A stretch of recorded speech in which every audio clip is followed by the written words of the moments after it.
And now I will move on to our final presentation for the day before we head into our last Q&A. And this person will be familiar if you attended on day one. So I'd like to introduce Dr. Randi Vita back to the virtual stage to present a collaboration that we've been working on. Although we work on many collaborations, but this is one in particular that we wanted to showcase between the IEDB, UniProt and Protein Ontology, amongst others. So thank you so much, Randi. All right, thank you, Nina. Yes, as she said, this is about this collaboration that we've recently started this year, and we're hoping to make all of our resources better as a result of it. So we aggregate protein data. Many different publications will describe epitopes that come from essentially the same protein, but they use all sorts of different isoforms and names to describe these proteins. So how are we going to aggregate all this data? We want to capture it accurately and consistently, but we also want to efficiently and intuitively present it back to you. We don't want to present you with 400 isoforms of the same protein. So we employed strategies at 3 different levels: at the curation level, a collation level prior to making it public, and then this new collaboration is also going to work to help us aggregate our protein data better. So at the curation level, each curator is curating the paper in front of them. And so they pick the best protein isoform that describes the publication that they're curating. So for example, this publication, the curator chose this GenPep entry because it had all of these discontinuous protein residues at these positions. And in this paper, this curator described the same protein using a different session because these particular residues were present in this. And sometimes authors, I'm getting a sore throat like Zainab. Sometimes authors just give us a specific accession that they parse to make the peptides they're testing. And when they do that, we select that same accession that they provided. But in all papers, whether the author gives an accession or not, the sequence that the curators choose, the isoform they select, must 100% contain every one of these amino acids in that order. So that for things especially like influenza, the example I chose, all of these different isolates and variants from year to year, the different strains have maybe very variable in their hemagglutinin protein, which is why we keep getting sick and keep needing new vaccines. So the curators need to have access to all possible accessions that exist when they're curating, and we do provide them with those. They can use any accession that's out there that contains their epitope. But then we don't want to give back to you all of that, those many, many isoforms. So after curation, we collate. So all data that belongs to a single protein, all the different isoforms and variants and sequences, they're collated using UniProt reference proteomes. So we use sequence identity to identify the best reference proteome to represent our data. So for example, in UniProt, at the time I made these slides, there were 33 reference proteomes for influenza, but this particular one for APR8, it best matches the data currently in the IEDB.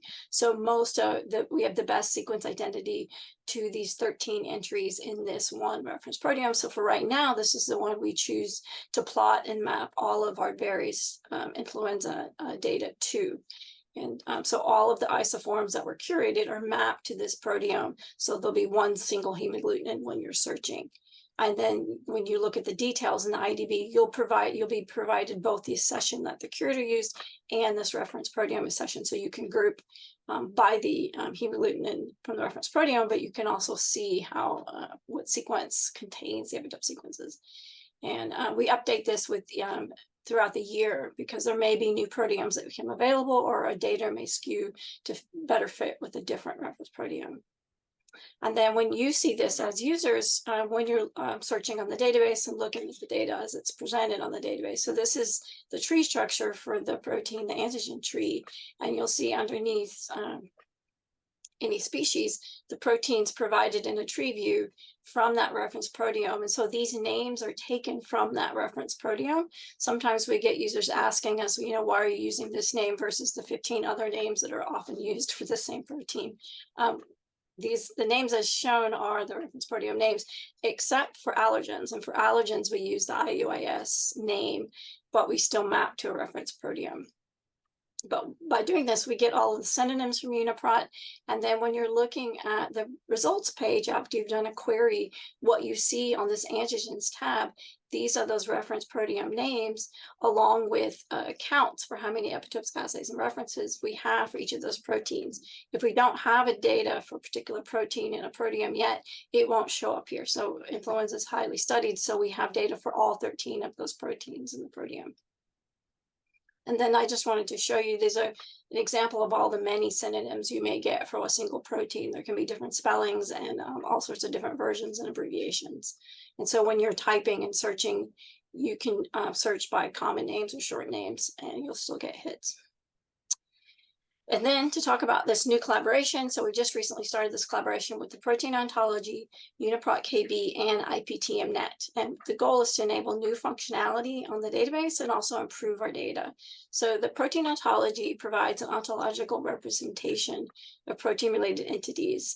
They give explicit representation of all the different proteoforms, and this is their website.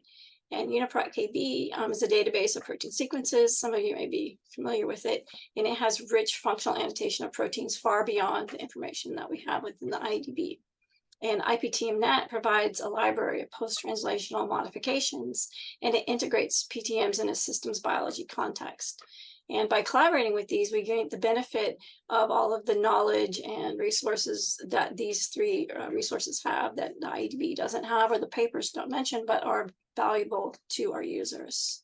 So I have an example page from each of the resources. So this is an entry in the Protein Ontology, and you can see there's a hierarchy, and they provide ontology IDs for protein in general, virus protein, influenza A protein, and then each of the proteins of influenza A provides you the different proteoforms.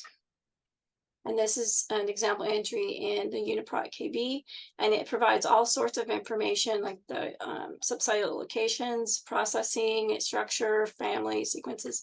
The sequence information is what most people are familiar with, but there's all sorts of other information here that we now have access to by collaboration with them. And then IPTMNet gives information about post-translational modifications of particular residues. And there was a question earlier today from Dinan Wang about could we provide in the IEDB access to what are all of the potential glycosylation sites of a protein. And we can do that through this collaboration. Right, currently, you can search for all glycosylated peptides that were tested and how we have data for in the IEDB. But after this collaboration is finished, we will be able to provide you with potential glycosylation sites, and I'll show that in my example. So the new functionality that we want to gain from this is we're going to add these new antigen summary pages, similar to our epitope details and our assay details pages. The antigen summary page will give you information about each of those proteins from that reference proteome. So there'll be a summary of the IEDB data that will be textual, like we have on our other pages. And there'll be information about the different isoforms that were curated for that reference proteome, the number of epitopes and assays, and then contextual information about the assays, such as what hosts were tested, what disease stages were tested in the experiments for all of the epitopes from those proteins. And then we also want to add new information that we import from those resources. So for example, from UniProt, we can get the gene, and we can get information about the function of that protein. And from Pro, we can link out to all of the different proteoforms. But from IPTMNet, we can view all possible post-translational modifications for that protein. And depending, we haven't yet launched these pages. Depending on feedback, there's all sorts of particular information we could add in addition to what's in this example box. So for example, if there's anything of interest to anyone here, let us know, and we think about adding it.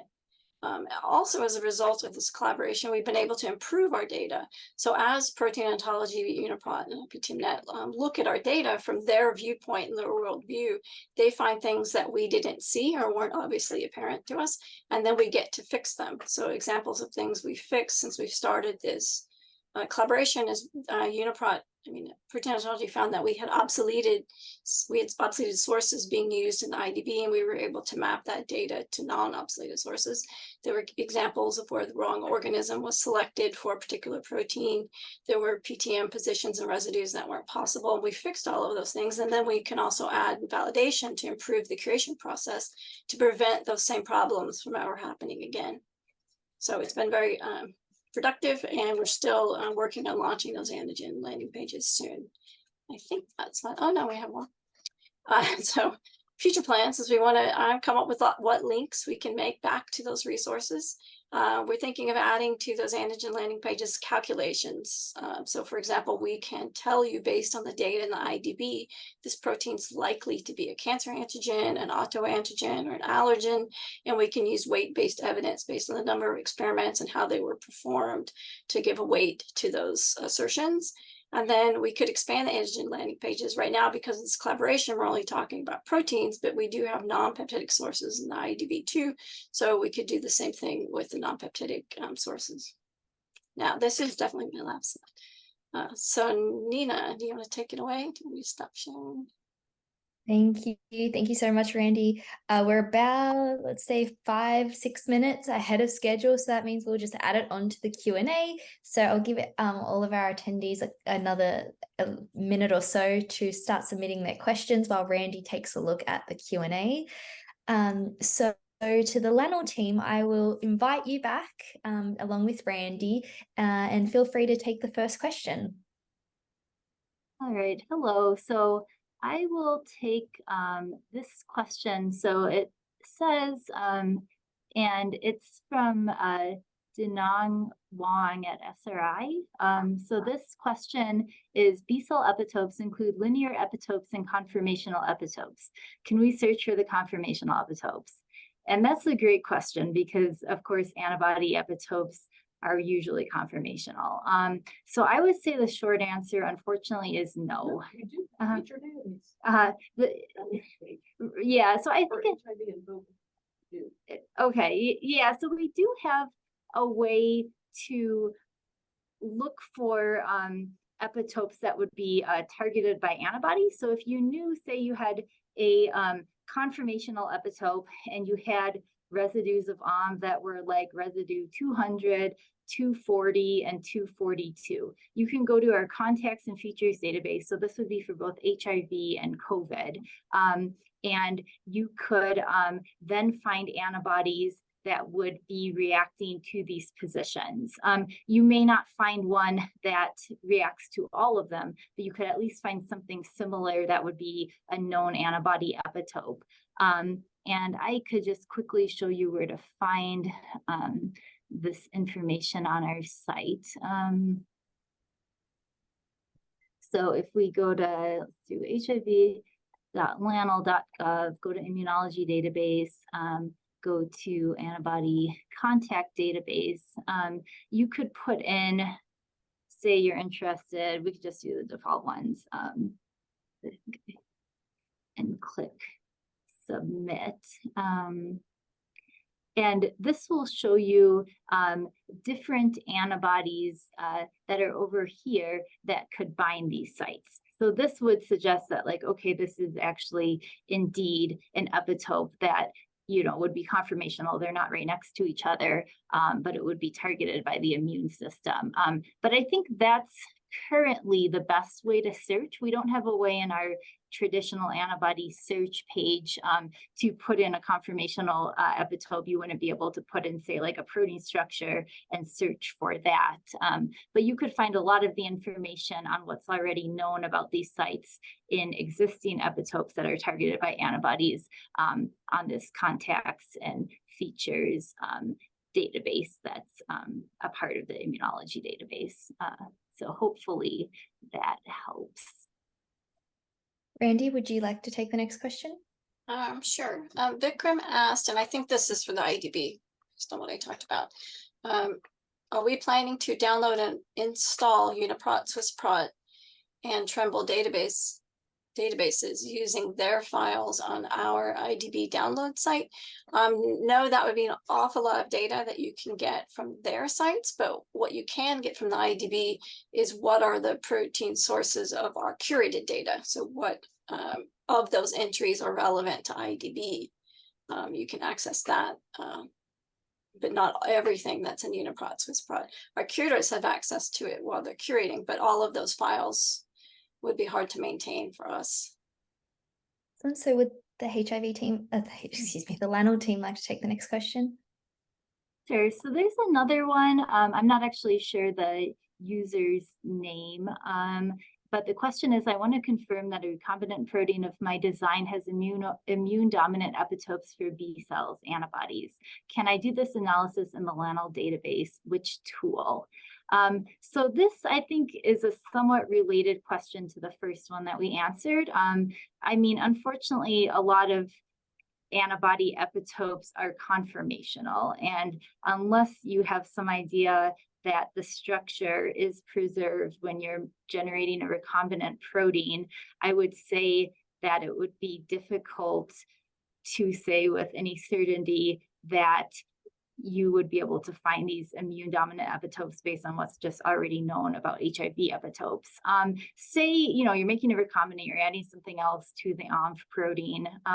You could, in theory, and you don't think it affects the structure, you could, in theory, do antibody searches for, you know, continuous sequence epitopes in our traditional search tool for antibodies. You could put in the sequences of interest. So you would just be looking for antibody epitopes that are already known, and you would like to know if they're in your protein because it's essentially just the normal ONF protein plus some additional stuff. Or if you're interested in conformational epitopes, I would suggest, like we just showed, to go to the contacts and features database.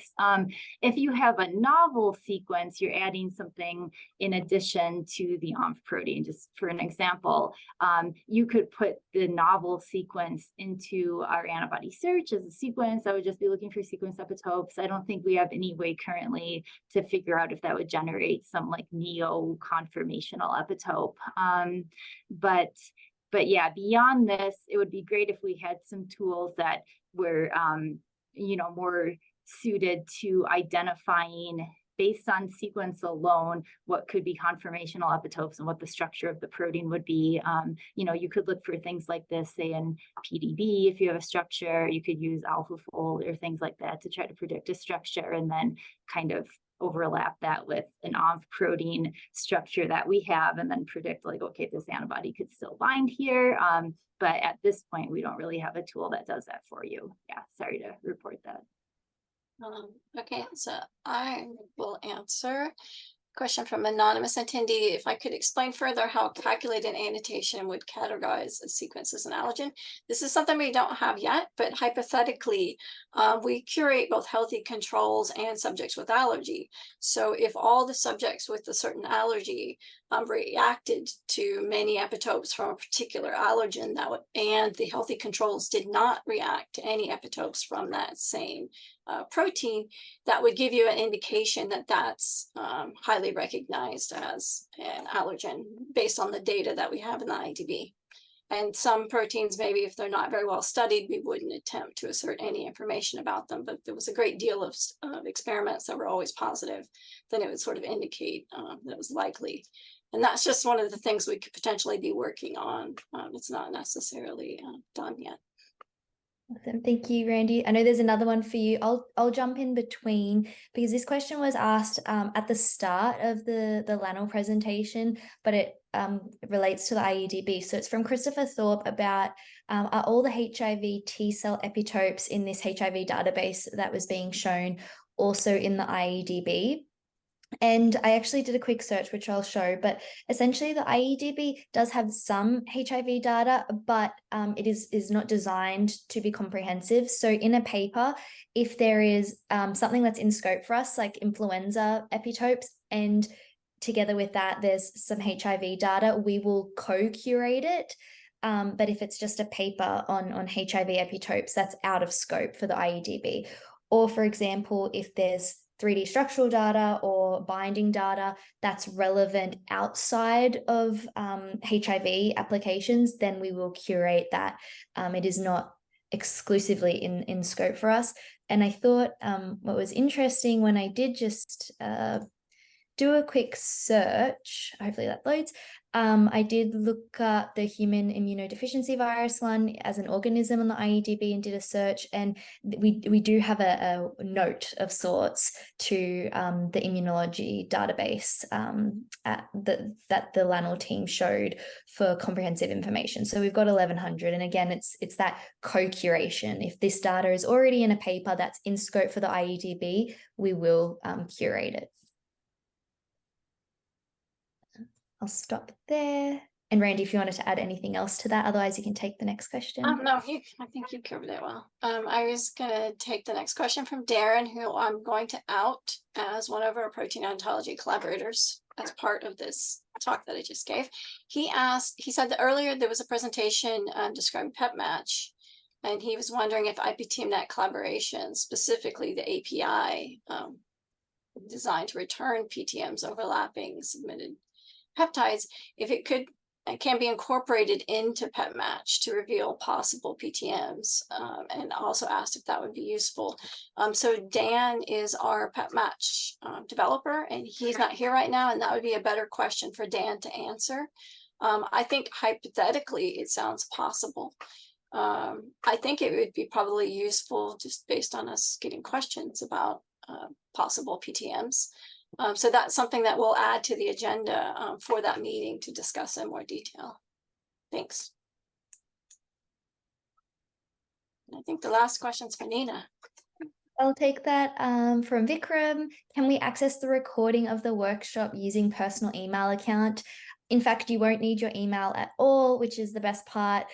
It takes a bit of time, but we'll chop up all of the recordings from Zoom into smaller videos and upload them onto YouTube. And then we will send you all the YouTube links along with the presentations. So there won't be any login required. And it'll be accessible for the rest of forever, as long as we have YouTube available to us. So thanks for that question, Vikram, as well.